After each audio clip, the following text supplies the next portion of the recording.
नमस्कार। आज चलतु करवा गोटे नुआ रोषे जार ना है एग लबाब डाल। से गोटे पैन ले टिके तेल देदबा।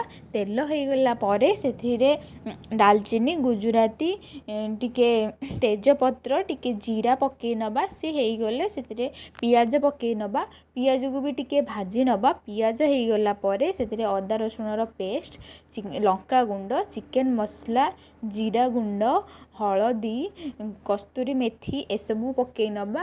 ताकू टिके गोले दबा आ कषिया छाड़ीदबा। सी हो गला से टमाटो पकई नहीं टिके पानी देदबा लुण पकई ताकू टिके कषिबा छाड़ीदबा।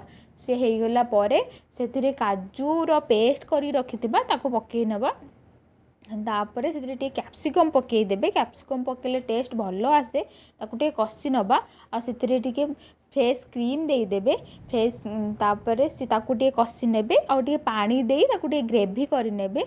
से हो गला से गोटे गोटे अंडा देदेवे आउ टिके चीज टिके बटर लंका कंचा लंका धनिया पत्र एसबू को देदेवे। तापर ताकू टिके कषिबा छाड़ीदेवे किसी समय फुटिबा को से धीरे धीरे अंडा से सीझी जीव। अंडा सीझी गला हो गला आमर लबाब डाल। खातु और सब्सक्राइब करी जातु।